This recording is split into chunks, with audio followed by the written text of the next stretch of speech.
প্রিয় রসূলুল্লাহ সাল্লাল্লাহু আলাইহি ওয়াসাল্লামের উপর দরুদ ও সালাম পাঠের পর আমরা আমাদের গল্প শুরু করছি। প্রাচীনকালে পাহাড়ের মাঝখানে একটি গ্রামে এক দরিদ্র মহিলা বাস করত। গ্রামের ছোট বড় সবাই তাকে দাদা বা দাইমা বা দাদি হালিমা বলে ডাকত। স্বামী মারা যাওয়ার পর থেকে সে একাই বসবাস করত। তার স্বামীকে রোগ ব্যাধি দুর্বল করে দিয়েছিল এবং বিছানায় শয্যাশায়ী অবস্থায় সে মহান আল্লাহর কাছে শেষ নিঃশ্বাস ত্যাগ করেছিল। দাদা হালিমা তার জীবনে ৬টি সন্তানের জন্ম দিয়েছিল, কিন্তু যখনই সে কোনো ছেলে বা মেয়ের জন্ম দিত তারা মারা যেত। তাদের কেউই ১ বছর পার করতে পারেনি। তারা স্তন্যপায়ী অবস্থায় মারা যেত, আর কেউ কেউ জন্মের পরপরই মারা গিয়েছিল। সে অনেক হেকিম এবং ডাক্তারের কাছে গিয়েছিল, কিন্তু তারা তাদের মৃত্যুর কারণ জানতে পারেনি। সে অনেক ওষুধ এবং লতাপাতা পান করেছিল, কিন্তু আল্লাহর হেকমত কেউ জানে না। অবশেষে সে ধৈর্য ধারণ করল এবং নিজের ব্যাপারটি আল্লাহর ওপর সোপর্দ করল। দাদা হালিমার স্বামী কখনো অন্য বিয়ের কথা ভাবেনি, কারণ সে তার স্ত্রীকে খুব ভালোবাসত এবং কখনো তাকে রাগায়নি। সে মহান আল্লাহর তাকদিরে বিশ্বাস করত এবং সন্তান না থাকা সত্ত্বেও তারা দারুণ সুখে জীবনযাপন করত। তার মৃত্যুর পর সে স্ত্রীর জন্য একটি ছোট বাড়ি এবং একটি দুধেল গাভী ছাড়া আর কিছুই রেখে যায়নি। দাদা হালিমা গ্রামের সব মানুষের কাছে খুব প্রিয় ছিল এবং সে তাদের সন্তানদের ভালোবাসত ও নিজের সন্তানের মতো মনে করত। গ্রামের মহিলারা যখনই কোনো সুস্বাদু খাবার রান্না করত তখনই তাকে তার ভাগ দিত এবং তারা তাকে নিজেদের দাদির মতো মনে করত ও খুব সম্মান করত। তাদের কোনো সন্তান অসুস্থ হলে তারা তাকে দাদা হালিমার কাছে নিয়ে যেত, যে তার ডান হাত শিশুটির মাথায় রাখত এবং ৭ বার সূরা ফাতিহা পড়ত, আর সুবহানাল্লাহ, শিশুটি সাথে সাথেই সুস্থ হয়ে যেত। তার হাতে এমন এক বরকত ছিল যা মহান আল্লাহ ছাড়া আর কেউ জানত না। দাদা হালিমা প্রতিদিন সকালে ফজরের আজানের আগে ঘুম থেকে উঠত, এরপর অজু করে নামাজ পড়ত। তারপর সে তার গাভী দহন করত, যা তাকে প্রচুর দুধ দিত। তারপর সেই দুধ একটি বড় বালতিতে ভরে বাজারে বিক্রি করতে নিয়ে যেত। তার একটি অভ্যেস ছিল যে সে সাথে মিষ্টি নিয়ে যেত এবং যখনই কোনো শিশুকে তার বাবা বা মায়ের সাথে দেখত তাকে ডেকে মিষ্টি দিত। শিশুটি খুশি হতো এবং তাকে ধন্যবাদ জানাত।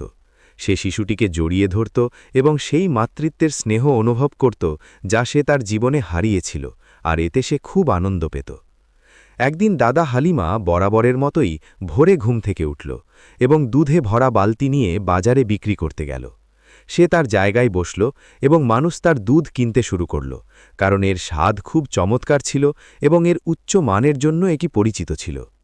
কিছুক্ষণ পর এক সুন্দরী যুবতী দাদা হালিমার কাছে আসল। তার হাতে একটি পাতলা সাদা কাপড় দিয়ে ঢাকা ঝুড়ি ছিল। সে তাকে বলল, আসসালামু আলাইকুম হে মাননীয়া। ওয়ালাইকুম আসসালাম হে আমার মেয়ে। আমি কি আমার মেয়েকে আপনার কাছে রেখে যেতে পারি যতক্ষণ আমি কিছু শাকসবজি ও ফলমূল কিনি? আমি তাকে সাথে করে বাজারের ভিতরে নিয়ে যেতে চাই না, কারণ সেখানে অনেক ভিড়। হ্যাঁ আমার মেয়ে, খুব আনন্দের সাথে, কিন্তু দেরি করো না, কারণ আমার কাছে আর সামান্যই দুধ বাকি আছে। এটা বিক্রি করেই আমি বাড়ি ফিরে যাব। চিন্তা করবেন না মাননীয়া, আমি এখনই ফিরে আসব। যুবতীটি দাদা হালিমার সাথে কথা বলছিল এবং তার চোখ পানিতে ভরে উঠেছিল।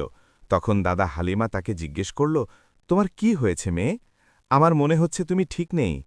না মাননীয়া, আমি ঠিক আছি। আমি এখন যাই যাতে আপনার দেরি না হয়। যুবতীটি দ্রুত চলে গেল এবং তার দুধের শিশুকে দাদা হালিমার কাছে আমানত হিসেবে রেখে গেল। কিছুক্ষণ পর এক লোক আসলো এবং তার কাছে অবশিষ্ট থাকা সব দুধ কিনে নিল। দাদা হালিমা নিজের বাড়িতে ফিরে যেতে চাইল, কিন্তু যুবতীটির ফিরতে অনেক দেরি হচ্ছিল। শিশুটি কাঁদতে শুরু করল।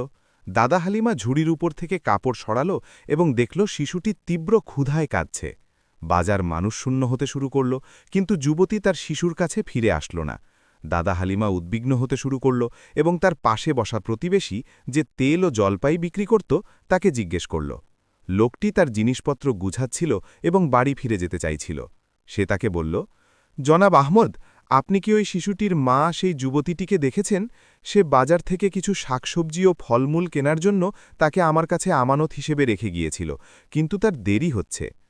না দাদা হালিমা, আমি তাকে দেখিনি, তবে একটু ধৈর্য ধরুন, হয়তো বাজারের ভিড়ের কারণে তার দেরি হচ্ছে।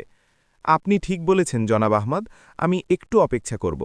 দাদা হালিমা এবং জনাব আহমদ শিশুটির মা সেই যুবতীর ফিরে আসার অপেক্ষায় বসে থাকল, কিন্তু তার কোনো খোঁজ মিলল না। বাজার মানুষশূন্য হয়ে গেল এবং শিশুটি ক্ষুধায় কাঁদছিল।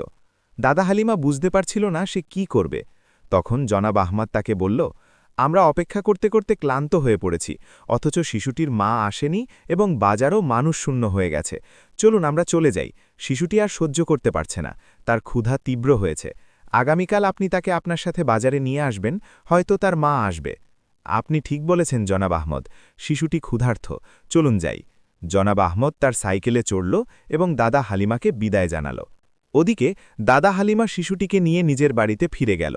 তবে সে শিশুটির মায়ের জন্য খুব দুঃখিত ছিল যে তার মেয়ের কাছে ফিরে আসেনি। যখন সে পৌঁছাল, শিশুটিকে ঝুড়ি থেকে বের করল এবং কিছু কাপড়, ডায়াপার ও একটি দুধের বোতল পেল। সে তার কাপড় বদলে দিল, তারপর আগুনে দুধ ফুটিয়ে একটি পাত্রে ঢালল যাতে তার তাপমাত্রা কমে যায়। এরপর তার দুধের বোতলটি ভরে তাকে খাওয়ালো। পেট ভরে যাওয়ার পর শিশুটি ঘুমিয়ে পড়ল। দাদা হালিমা শিশুটিকে তার বিছানায় শুইয়ে দিল এবং তার সৌন্দর্যের দিকে তাকিয়ে থাকল। সে সত্যিই এক ফেরেশতা, পবিত্র সেই সত্তা যিনি তাকে এমন রূপ দিয়েছেন। সে তার মায়ের মতোই অনেক সুন্দর। সে শিশুটির প্রতি নিজের ভেতরে এক অন্যরকম অনুভূতি টের পেল। সে শিশুটির দিকে তাকিয়ে তাকে গভীরভাবে পর্যবেক্ষণ করতে থাকল। সে মাতৃত্ব এবং এমন এক ভালোবাসা অনুভব করল যা সে আগে কখনো অনুভব করেনি। সে শিশুটির পাশেই ঘুমিয়ে পড়ল যতক্ষণ না শিশুটি তার কান্না দিয়ে তাকে জাগিয়ে তুলল। দাদা হালিমা ফজরের আজানে জেগে উঠল, অজু করল, নামাজ পড়ল এবং গাভী দহন করল। সে গরম দুধ দিয়ে ফিডারটি ভরল এবং শিশুটির ডায়পার বদলে দিল। তারপর দুধের বালতি এবং শিশুটির ঝুড়ি নিয়ে রোজগার মতো বাজারের দিকে রওনা হল। সেখানে পৌঁছে সে তার জায়গায় বসল এবং শিশুটিকে তার পাশে রাখল। তারপর জনাব আহমদ তার সাইকেল নিয়ে পৌঁছাল এবং তাকে জিজ্ঞেস করল, সুপ্রভাত, কেমন আছেন আপনি এবং শিশুটি কেমন আছে দাদা হালিমা? আলহামদুলিল্লাহ জনাব আহম্মদ, আপনি যেমনটা দেখছেন আমি তাকে আমার সাথে নিয়ে এসেছি এবং আল্লাহর কাছে আশা করছি তার মা তাকে নিতে আসবে। আমি কি তাকে দেখতে পারি? হ্যাঁ, আনন্দের সাথে দেখতে পারেন। তার মুখের দিকে তাকান এবং মাশাল্লাহ বলুন। বিসমিল্লাহ, মাশাআল্লাহ, তাবারাকাল্লাহ। সে তো একজন ফেরেশতা, মানুষ নয়। আমার হৃদয় তার সাথে খুব জড়িয়ে গেছে এবং আমি আশা করছি আজ তার মা তাকে নিয়ে যাবে, যাতে আমি তার প্রতি আরও বেশি দুর্বল না হয়ে পড়ি। আপনি ঠিক বলেছেন দাদা হালিমা, আমরা আল্লাহর কাছে আশা করি আজ তার মা আসবে। আমরা তো জানি না তার সাথে কি ঘটেছে। দুধ কেনার জন্য ক্রেতারা আসতে শুরু করল। শিশুটি দাদা হালিমার পাশে তার ঝুড়িতে ঘুমাচ্ছিল। জনাব আহমদ তাদের পাশে তার জিনিসপত্র বিক্রি করছিল এবং অবসরে সে চোখ দিয়ে চারপাশ লক্ষ্য করছিল, এই আশায় যে হয়তো সে ক্রেতা ও মানুষের ভিড়ে শিশুটির মাকে দেখতে পাবে। সব দুধ বিক্রি করার পর দাদা হালিমা শিশুটিকে জনাব আহম্মদের কাছে রেখে বাজারের ভেতরে শাকসবজি ও ফল বিক্রেতাদের কাছে তার মায়ের ব্যাপারে খোঁজ মিতে গেল। সবজি বিক্রেতাদের কাছে পৌঁছে সে শিশুটির মা সেই যুবতীর কথা জিজ্ঞেস করতে শুরু করল এবং তার বর্ণনা দিল, কিন্তু তাদের কেউই তাকে চিনতে পারল না। তাই সে নিজের জায়গায় ফিরে যাওয়ার সিদ্ধান্ত নিল। দূর থেকে সে দেখল অনেক মানুষ জনাব আহম্মদের চারপাশে জড়ো হয়েছে। সে খুশি হল, কারণ সে ভেবেছিল শিশুটির মা হয়তো তাকে নিতে ফিরে এসেছে। কিন্তু যখন সে পৌঁছাল, দেখল জনাব আহম্মদ শিশুটিকে তার কোলে নিয়ে দুধ খাওয়াচ্ছে এবং লোকেরা তার চারপাশে জড়ো হয়ে তা দেখছে আর হাসছে। তারা তাকে বলছিল, জনাব আহম্মদ, আমরা আপনাকে আর বুঝতে পারছি না। আপনি কি একজন বিক্রেতা নাকি বাচ্চাদের লালন পালনকারী? এ কি আপনার মেয়ে নাকি আপনার নাতনি? আপনি কি বিয়ে করেছেন জনাব আহম্মদ? দেখুন, সে খুব সুন্দর একটা বাচ্চা, মাশাআল্লাহ। ঠিক সেই মুহূর্তে দাদা হালিমা পৌঁছাল এবং তাদেরকে বলল, অনুগ্রহ করে আপনারা সবাই নিজেদের কাজে যান। লোকেরা সরে গেল এবং সে জনাব আহম্মদের কাছ থেকে শিশুটিকে নিয়ে নিল। জনাব আহম্মদ তাকে বলল, আপনি যখন চলে গেলেন সে কাঁদতে শুরু করেছিল, তাই আমি তাকে কোলে তুলে নিই এবং ঝুড়িতে তার পাশে থাকা দুধের বোতলটি তাকে দিই। আপনি ভালো কাজ করেছেন, আপনাকে ধন্যবাদ। আমি অনেক খুঁজেছি এবং তার মায়ের কথা জিজ্ঞেস করেছি, কিন্তু কেউ তাকে চেনে না, আর এখন আমি কি করব তা বুঝতে পারছি না। আপনি শিশুটিকে আমাকে কেন দিচ্ছেন না? আমি আর আমার স্ত্রী তাকে বড় করব। আমাদের ছেলেমেয়েরা বড় হয়েছে এবং তাদের বিয়ে হয়ে গেছে। বাড়িতে আমি আর আমার স্ত্রী ছাড়া আর কেউ নেই। কি বলছেন জনাব আহমদ? শিশুটি আমার কাছে আমানত। তার মা না আসা পর্যন্ত কেউ তাকে নিতে পারবে না। আর তার মা যদি না আসে তাহলে আপনি কি করবেন? সে আমার সাথেই থাকবে। আমি তাকে বড় করব এবং তার যত্ন নেব। তারপর দাদা হালিমা তার জিনিসপত্র গোছালো, শিশুটির ঝুড়িটি নিল, জনাব আহম্মদকে বিদায় জানালো এবং বাজার ছেড়ে বাড়ির দিকে রওনা হল। পথে তার এক প্রতিবেশীর সাথে দেখা হল যে বাজারে যাচ্ছিল। প্রতিবেশী তাকে ঝুড়ির শিশুটি সম্পর্কে জিজ্ঞেস করলে সে তাকে পুরো গল্পটি শোনাল। শিশুটির মা সেই সুন্দরী যুবতীর বর্ণনা দিল এবং তাকে অনুরোধ করল যে যদি সে তাকে দেখে তবে যেন তার বাড়ির পথ দেখিয়ে দেয়, যাতে সে তার শিশুকে নিয়ে যেতে পারে। দাদা হালিমা পৌঁছল, শিশুটির ডায়াপার পরিবর্তন করল, তাকে পরিষ্কার করল এবং তার কাপড় বদলে দিল। তাকে নিজের কোলে তুলে নিল এবং তার দিকে তাকিয়ে তার সৌন্দর্য নিয়ে ভাবতে লাগল। হঠাৎ সে তার বুকে ব্যথা অনুভব করল। সে তার বুক চেতে ধরল এবং সূরা ফাতিহা পড়তে শুরু করল। ব্যথা ক্রমশ বাড়তেই থাকল, এমনকি তার শরীর ঘামতে শুরু করল এবং ঘামে তার কাপড় ভিজে গেল। সে অবিরত সূরা ফাতিহা পড়তে থাকল যতক্ষণ না ব্যথা কমতে শুরু করল। সে আল্লাহর প্রশংসা করল ও শুকরিয়া আদায় করল। তারপর শিশুটিকে তার বিছানায় শুইয়ে দিল এবং নিজের পোশাক পাল্টাতে গেল। পোশাক পাল্টাতে গিয়ে সে অবাক হয়ে দেখল যে তার স্তন থেকে দুধ বেরোচ্ছে। এটি সত্যি এক বিস্ময়কর ব্যাপার, সুবহান আল্লাহ। শিশুটির প্রতি দাদা হালিমার অতিরিক্ত ভালোবাসার কারণেই তার বুক মমতায় ভরে উঠেছিল এবং দুধে পূর্ণ হয়ে গিয়েছিল। সে শিশুটিকে কোলে তুলে নিল এবং মায়া ভরে দুধ পান করাতে শুরু করল।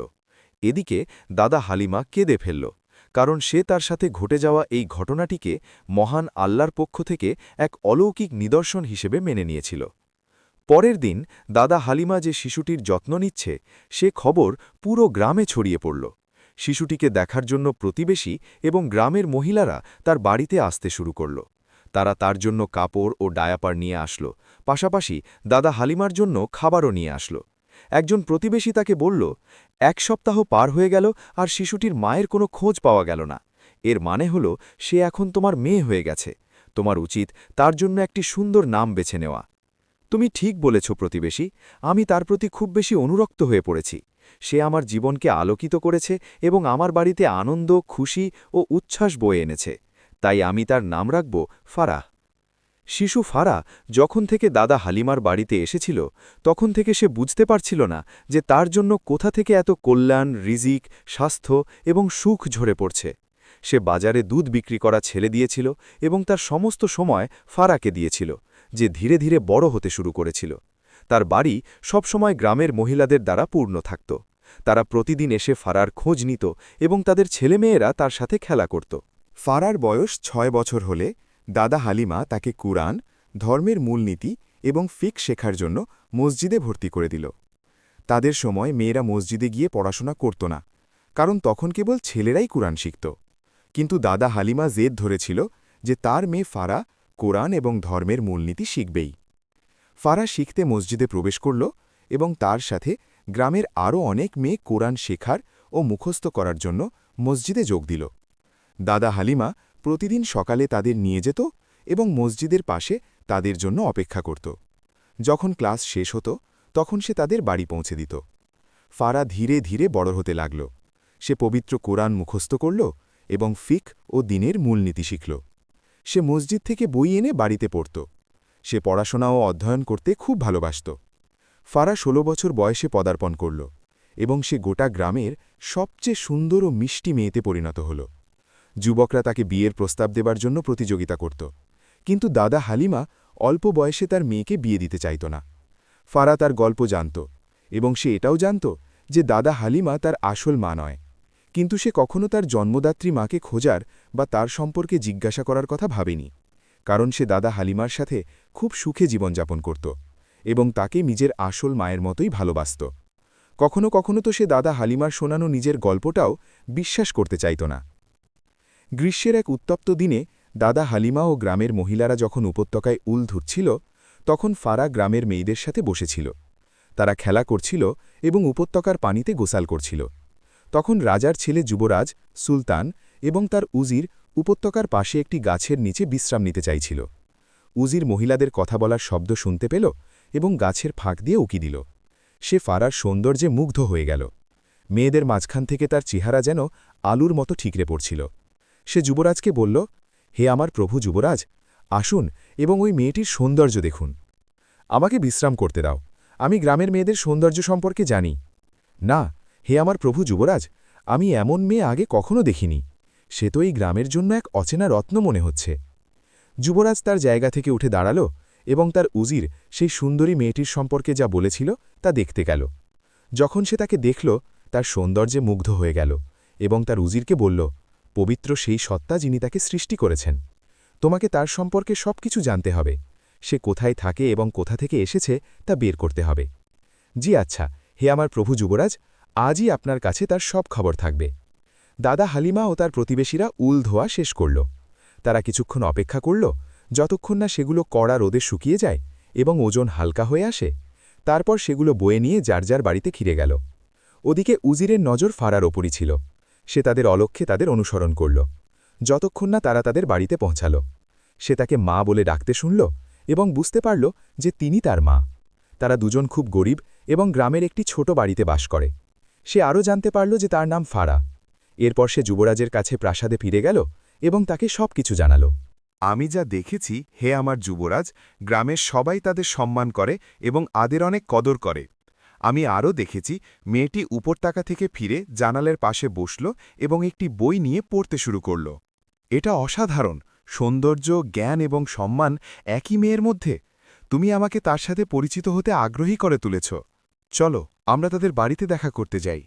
আপনি যখন চাইবেন, হে আমার যুবরাজ। আমি রাজার সাথে পরামর্শ করি, তারপর আল্লাহর ওপর ভরসা করে বের হব। যুবরাজ তার পিতা রাজার কাছে গেল এবং তাকে সুন্দরী মেয়ে ফারহা সম্পর্কে জানাল, কিন্তু রাজা প্রত্যাখ্যান করলেন কারণ তারা গরিব ছিল এবং তিনি তার ছেলে যুবরাজের সাথে পার্শ্ববর্তী শহরের রাজার মেয়ের বিয়ে দিতে চেয়েছিলেন। কিন্তু যুবরাজ রাজাকে বোঝাল যে সে ফারহাকে ভালোবেসে ফেলেছে, কারণ সে একজন শিক্ষিতা মেয়ে, আল্লাহর কিতাবের হাফেজা এবং সে পড়তে ও লিখতে জানে। তাছাড়া সে অনেক সুন্দরী এবং গ্রামের সবাই তাকে ও তার মাকে সম্মান ও কদর করে। অবশেষে রাজা যুবরাজকে ফারহার সাথে পরিচিত হতে যাবার জন্য রাজি হলেন। পরদিন যুবরাজ গয়না এবং বিলাসবহুল কাপড়ে ভর্তি একটি বাক্স নিল এবং সে তার মা, মহামান্য রানী ও উজিরকে নিয়ে পাহারাদার পরিবেষ্টিত একটি রাজকীয় ঘোড়ার গাড়িতে করে দাদা হালিমার গ্রামের দিকে রওনা হল। যখন তারা সেখানে পৌঁছল, উজির গাড়ি থেকে নেমে দাদা হালিমার দরজায় কড়া নাড়ল। ফারহা জানালা দিয়ে তার দিকে তাকিয়ে বলল, যিনি দরজায় কড়া নাড়ছেন তাকে স্বাগতম। উজির ফারহাকে দেখে কিছুটা অস্ত্রস্ত হয়ে পড়ল এবং তাকে বলল, ক্ষমা করবেন হে কুমারী, যদি সম্ভব হয় আমি আপনার মায়ের সাথে দেখা করতে চাই। ফারহা রান্নাঘরে তার মায়ের কাছে গেল এবং তাকে বলল, মা, দরজায় এক লোক এসেছে যে আপনাকে খুঁজছে। আমার মনে হচ্ছে সে একজন ধনী লোক এবং আমি গ্রামে এমন কাউকে আগে কখনো দেখিনি। ধনী লোক? এই লোক আমাদের কাছে কি চায়? তুমি এখানেই থাকো, আমি দেখি সে কে এবং কি চায়। দাদা হালিমা দরজা খুলল এবং যুবরাজের উজিরকে দেখে অবাক হয়ে গেল। উজির তাকে বলল, আসসালামু আলাইকুম মাননীয়া, এই আকস্মিক উপস্থিতির জন্য আমি ক্ষমাপ্রার্থী। ওয়ালাইকুমুসসালাম জনাব, যে কোনো সময় আপনাকে স্বাগতম, কিন্তু আমি তো আপনাকে চিনতে পারলাম না। আমি রাজার ছেলে যুবরাজের উজির, আর ওই গাড়িতে যুবরাজ এবং তার মা মহামান্য রানী রয়েছেন। তারা আপনাদের সাথে পরিচিত হতে এসেছেন। যদি আপনি সম্মতি দান মাননীয়া দাদা হালিমা, তবে আমি তাদের ভেতরে আসতে বলবো। অবশ্যই জনাব, তাদের এখনই ভেতরে আসতে বলুন। আপনাদের সবাইকে স্বাগতম। উজির ঘোড়ার গাড়ির কাছে ফিরে গেল এবং যুবরাজ ও মহামান্য রানীকে ভেতরে প্রবেশের কথা জানাল। উজির বাক্সটি বহন করে দাদা হালিমার দরজার দিকে অগ্রসর হল এবং হালিমা তাদের স্বাগত জানাল এবং তার ছোট ও ছিমছাম বাড়িতে তাদের প্রবেশ করাল। সে মনে মনে খুব লজ্জিত বোধ করছিল, কারণ সে এই পরিদর্শনের জন্য মোটেও প্রস্তুত ছিল না। তখন মহামান্য রানী তাকে বলল, আমি এবং আমার ছেলে যুবরাজ আপনার সাথে পরিচিত হতে সম্মানিত বোধ করছি দাদা হালিমা। এটা আমার জন্য এক বিশাল সম্মানের বিষয়, হে মহামান্না রানী। আমি আপনাদের আগমনে খুব আনন্দিত। আমি আপনাদের জন্য চা নিয়ে আসছি। সে তাদের জন্য চা তৈরি করতে রান্নাঘরে গেল এবং ফারহাকে বলল, যুবরাজ এবং মহামান্না রানী আমাদের বাড়িতে এসেছেন। তারা আমাদের কাছে কি চায় মা? আমি জানি না মা। আমি আল্লাহর কাছে আশা করি ভালো কিছুই হবে। সবচেয়ে ভালো হয় তুমি এখানেই রান্নাঘরে থাকো এবং আমি না ডাকা পর্যন্ত বাইরে এসো না। ঠিক আছে মা, ভয় পাবেন না, সবকিছু ঠিকই থাকবে। দাদা হালিমা যুবরাজ, মহামান্না রানী এবং উজিরকে চা পরিবেশন করল এবং নিজের জায়গায় বসল। সে তাদের বলল, আপনাদের মর্যাদার সাথে মানানসই নয় এমন এই সাধারণ আতিথেয়তার জন্য আমি আপনাদের কাছে ক্ষমা চাইছি। রানী উত্তর দিলেন, ক্ষমা চাইবেন না দাদা হালিমা। আমরা সরলতা এবং বিনয় পছন্দ করি। আমার এই ছোট্ট বাড়িতে আপনাদের পায়ের ধুলো পড়াটা আমার জন্য অনেক বড় সম্মানের। আপনার মেয়ে ফারহা কোথায়? সে তো রান্নাঘরে আছে। আপনি কি তাকে ডাকবেন যাতে আমরা তার সাথে পরিচিত হতে পারি? হ্যাঁ, অবশ্যই। ফারহা, আমার মেয়ে, এদিকে এসো এবং আমাদের সাথে বসো। তখন ফারহা তাদের সামনে এসে দাঁড়াল। সে ছিল সুন্দরী, ছিপছিপে গড়নের, তার সোনালি চুল এবং লজ্জায় লাল হয়ে যাওয়া গাল। তার বড় চোখের রং এমন ছিল যে আমি নিজেও তা বর্ণনা করতে পারব না। সংক্ষেপে বলতে গেলে এটি ছিল প্রকৃতির অনুপ্রেরণায় তৈরি একটি রং, তার আত্মার মতোই সুন্দর। সে ভেতরে এসে তাদের সালাম জানাল এবং তার মায়ের পাশে বসল। তার সৌন্দর্য এবং উত্তম আচরণ দেখে যুবরাজ তো প্রায় অজ্ঞান হওয়ার উপক্রম হল, আর মহামান্না রানী তাকে দেখে অনুভব করলেন যেন তিনি তাকে চেনেন। তার প্রতি তিনি এক ধরনের স্নেহ অনুভব করলেন। তাকে দেখে মনে হচ্ছিল সে কোনো ধনী এবং সম্ভ্রান্ত পরিবারের বংশধার, কোনো গরিব গ্রাম্য পরিবারের নয়। মহামান্না রানী উজিরকে বাক্সটি খুলতে এবং ফারহা এবং দাদা হালিমার সামনে রাখতে ইশারা করলেন। রানী বললেন, আমি আপনাদের কাছে অনুরোধ করছি যে আপনারা আমাদের এই সামান্য উপহারটি গ্রহণ করুন এবং আপনাদের দারুণ আতিথেয়তার জন্য ধন্যবাদ। আপনাদের সাথে পরিচিত হতে পেরে আমরা সম্মানিত, কারণ আমার ছেলে যুবরাজ আপনাদের মেয়ে ফারহাকে পছন্দ করেছে এবং আমরা আশা করি আপনারা যত তাড়াতাড়ি সম্ভব আমাদের প্রাসাদে আসবেন। এই দয়ার জন্য আপনাকে অনেক ধন্যবাদ হে মহামান্না রানী। আপনাদের প্রাসাদে যাওয়ার আমন্ত্রণ পাওয়াটা আমাদের জন্য এক বিশাল সৌভাগ্যের ব্যাপার। রানী এবং তার ছেলে যুবরাজ দাদা হালিমার বাড়ি থেকে বিদায় নিল। ওদিকে যুবরাজ তো খুশিতে যেন উড়ছিল। প্রাসাদে ফিরে রানী রাজাকে সবকিছু শোনালেন এবং তাকে জানালেন যে তিনি ফারহার প্রতি এক অদ্ভুত টান অনুভব করেন। তিনি রাজাকে যত তাড়াতাড়ি সম্ভব তাদের সাথে পরিচিত হওয়ার পরামর্শ দিলেন। দাদা হালিমা এবং ফারা যুবরাজ ও রানীর আগমনে খুব খুশি হয়েছিল। তারা বাক্সের ভেতর থেকে যখন জিনিসগুলো বের করল, তখন তারা সেখানে মন ভোলানো রেশমি কাফতান, মণি মুক্তা, স্বর্ণ এবং অনেক গয়না পেল। দাদা হালিমা তার মেয়ে ফারাকে চুমু খেল এবং তাকে বলল, সমস্ত প্রশংসা আল্লাহর, যিনি আমাকে তোমার উত্তম লালন পালনের তৌফিক দিয়েছেন। তুমি আমার বাড়িতে আসার পর থেকে আমি বুঝতে পারছি না কোথা থেকে এত কল্যাণ এবং বরকত আসছে। যদি যুবরাজের সাথে তোমার বিয়ে হয়ে যায়, তবে আমি আমার দায়িত্ব সবচেয়ে নিখুঁতভাবে পালন করতে সফল হব। কিছুক্ষণ পর দাদা হালিমার দরজায় কড়া নড়ল। যখন সে দরজা খুলল, সে তার প্রতিবেশীদের দেখতে পেল। সে তাদের স্বাগত জানাল, ভেতরে বসাল এবং রানী ও তার ছেলে যুবরাজের আগমনের কথা শোনাল। তারা তার জন্য খুব খুশি হল এবং তাদের কেউই তার প্রতি ঈর্ষা করল না। ৩ দিন পর উজির দাদা হালিমার বাড়িতে আসল। সে তার সাথে অনেক উপহার নিয়ে এসেছিল। সে তাকে বলল, মাননীয়া দাদা হালিমা, রাজা আপনার এবং কুমারী ফারার সাথে দেখা করতে ও পরিচিত হতে চান। আপনি যদি অনুমতি দেন, তবে আগামীকাল একই সময়ে আমি আপনাদের মর্যাদার উপযুক্ত একটি গাড়িতে করে রাজার প্রাসাদে নিয়ে যাওয়ার জন্য আসব। কিন্তু আপনি কি বলছেন? আমরা রাজার প্রাসাদে যাব? হ্যাঁ, এটাই রাজার আদেশ। ঠিক আছে, আমার রাজা যেমনটা চান। বিদায় দাদা হালিমা, আপনার সুস্বাস্থ্য ও দীর্ঘায়ু কামনা করি। দাদা হালিমা বাড়িতে ঢুকে এই পরিদর্শনের কথা ভাবতে লাগল। কিভাবে সে রাজার সাথে দেখা করবে এবং তার জীবনে প্রথমবারের মতো প্রাসাদে কিভাবে প্রবেশ করবে তা নিয়ে সে চিন্তিত ছিল। সে ফারাকে জানাল যে তারা আগামীকাল প্রাসাদে যাবে। ফারা খুব খুশি হল, কারণ ভেতর থেকে প্রাসাদটি দেখার স্বপ্ন তার ছিল। সে কেবল রূপকথা এবং গল্পেই প্রাসাদের কথা শুনেছিল। দাদা হালিমা এবং ফারা প্রাসাদে যাওয়ার জন্য প্রস্তুতি নিতে শুরু করল। ফারা উজিরের আনা উপহারগুলো থেকে একটি সুন্দর কাফতান বেছে নিল এবং সাজগোজ করল। সে এমনিতেই মিষ্টি, তবে তাকে আরও অনেক বেশি সুন্দর দেখাচ্ছিল, ঠিক যেন কোনো বিউটি কুইন। একইভাবে দাদা হালিমাও একটি সুন্দর কাফতান পরল এবং পরিপাটি হল। কিছুক্ষণ পর উজির একটি বড় এবং ফুল দিয়ে সাজানো গাড়ি নিয়ে উপস্থিত হল। উজির দরজায় কড়া নাড়লে দাদা হালিমা লজ্জিত হয়ে তার জন্য দরজা খুলল। উজির হেসে বলল, আসুন মাননীয়া, গাড়ি আপনাদের জন্য অপেক্ষা করছে। এরপর ফারা তার পেছনে বেরিয়ে আসল।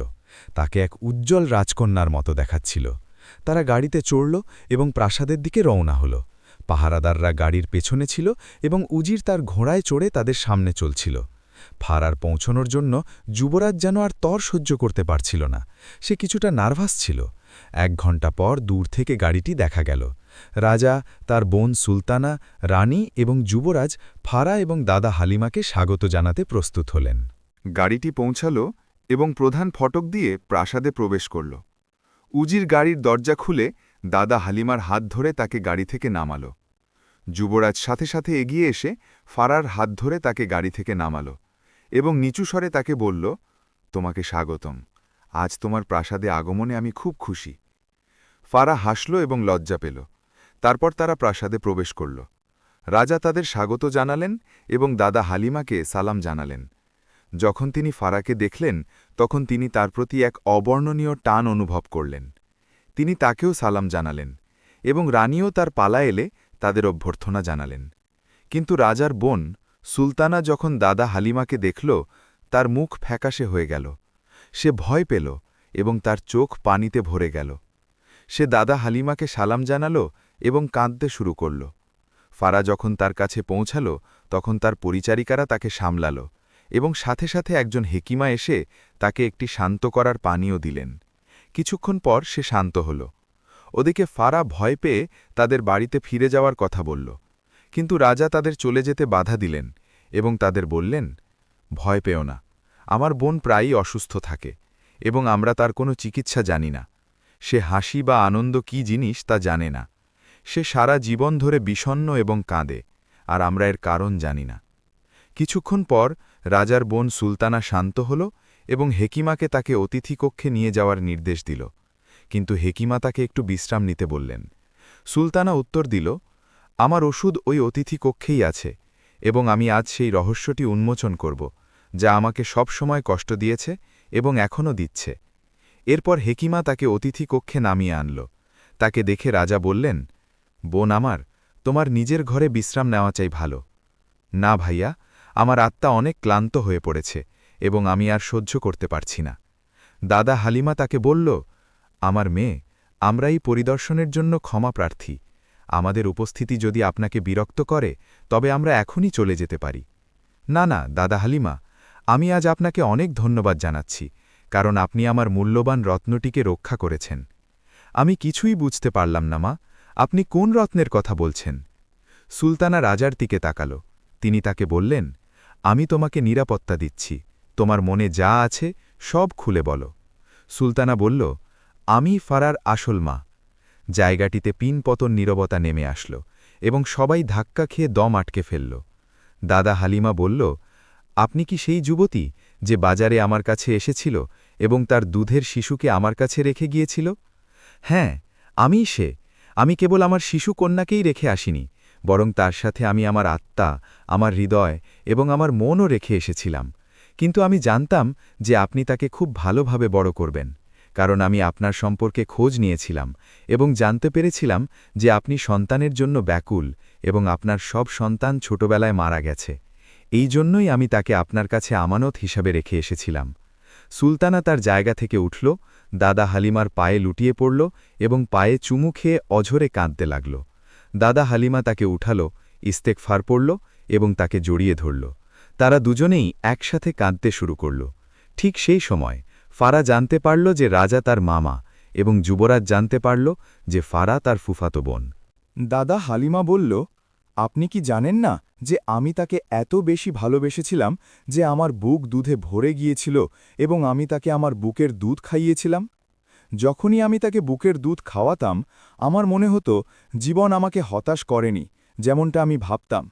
যদিও জীবন আমাকে হতাশ করেছিল এবং আমার সন্তানদের কেড়ে নিয়েছিল, কিন্তু আল্লাহ মহান এবং তিনি ফারাহার মাধ্যমে আমাকে তার ক্ষতিপূরণ দিয়েছেন। সে মসজিদে পড়াশোনা করেছে, পবিত্র কোরআন মুখস্থ করেছে এবং ধর্মের মূলনীতি ও আদবকানুন শিখেছে। আমি আপনাকে দূর থেকে লক্ষ্য রাখতাম দাদা হালিমা। আপনি কখনও আমাকে টের পাননি বা আমাকে দেখেননি। আমি প্রতি বছর পাহাড়ের চূড়ায় উঠতাম এবং আমার প্রিয় মেয়ে ফারাহকে দেখতাম আর খুব কাঁদতাম। তারপর কেউ কিছু টের পাওয়ার আগেই আমি প্রাসাদে ফিরে আসতাম। কিন্তু হে আমার মেয়ে সুলতানা, কি কারণে আপনি আপনার মেয়েকে আমাকে দিয়েছিলেন? আমি একজন যুবককে অন্ধের মতো ভালোবাসতাম। সে সুন্দর এবং মহৎ চরিত্রের অধিকারী ছিল, কিন্তু সে গরিব ছিল। সে যখন আমাকে বিয়ের প্রস্তাব দেয় তখন রাজা রাজি হননি, কারণ সে গরিব ছিল। তখন আমি অসুস্থ হয়ে পড়ি এবং বিছানায় পড়ে থাকি। এরপর আমি দাদা মাইমুনাকে, আল্লাহ তাকে রহম করুন, রাজাকে বলতে বলি যে সে আমাকে নিয়ে সফরে যাবে। হয়তো সফরে গেলে আমি সুস্থ হয়ে উঠব। আমরা সত্যিই সফরে বের হই এবং সেখানে আমি আমার ভালোবাসার মানুষের সাথে দেখা করি আর আমরা গোপনে বিয়ে করি। কিন্তু বিয়ের 2 মাস পর সে একটি মারাত্মক রোগে আক্রান্ত হয় এবং মারা যায়। আর ঠিক সে সময়ে আমি জানতে পারি যে আমি গর্ভবতী।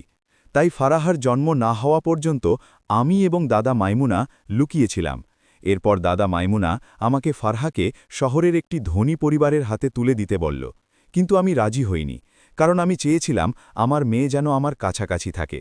তখন দাদা হালিমার খবর এনে দেয় দাদা মাইমুনা। আমি যাই এবং ফারহাকে আপনার হাতে তুলে দিই। এরপর দীর্ঘ 1 বছর অনুপস্থিত থাকার পর আমি দাদা মাইমুনার সাথে প্রাসাদে ফিরে আসি। এই সময় ফরাহ তার জায়গা থেকে উঠে সুলতানাকে জড়িয়ে ধরল। সুলতানা তাকে বলল, আমাকে ক্ষমা করো মা, কারণ আমি তোমার জীবনে বিলাসিতার ব্যবস্থা করতে পারিনি। এমন কথা বলবেন না মা সুলতানা, আমি আমার মা দাদা হালিমার সাথে খুব সুখে ছিলাম। আমি সবচেয়ে সুন্দর একটি সাধারণ জীবন কাটিয়েছি এবং বই পড়ার মাধ্যমে এই জীবনের সব কিছু শিখেছি। রাজা তার জায়গা থেকে উঠে দাঁড়ালেন এবং তার বোনকে জড়িয়ে ধরে বললেন, আমাকে ক্ষমা করো, আমি তোমার উপর অনেক অবিচার করেছি এবং আমি জানতাম না যে ওই যুবকের প্রতি তোমার ভালোবাসা এত গভীর ছিল। তিনি ফারহাকে বললেন, তুমি ফারহা, আমার বোনের মেয়ে ফারহা, এবং তুমি আমার ছেলের বউ হবে। এটা কতই না এক আশ্চর্যজনক কাকতালীয় ঘটনা, সুবহানাল্লাহ। যুবরাজ দাদা হালিমা এবং তার ফুফু সুলতানার দিকে এগিয়ে গেল এবং তাদের বলল, হে দাদা হালিমা এবং হে আমার ফুফু সুলতানা, আপনারা কি আপনাদের মেয়েকে যুবরাজের সাথে বিয়ে দিতে রাজি আছেন? প্রাসাদের সবাই হেসে উঠল, ফারহা হাসল এবং লজ্জিত হল। তার যুবরাজের সাথে বিয়ে হল এবং সে একটি সুখী জীবন কাটাতে লাগল। এভাবেই শেষ হল দাদা হালিমার গল্প। ছোটবেলায় সব সন্তান হারানোর পর আল্লাহ তাকে ফারহার মাধ্যমে উত্তম প্রতিদান দিয়েছিলেন। যারা ধৈর্য ধারণ করে এবং তাদের ব্যাপারগুলো মহান আল্লাহর উপর সমর্পণ করে, এটাই তাদের প্রতিদান। আর এভাবেই আমার গল্প উপত্যকা পেরিয়ে আপনাদের কাছে পৌঁছে গেল, হে প্রিয়জনেরা। তাই নবীর ওপর দরুদ পড়ুন এবং এতে লাইক দিন।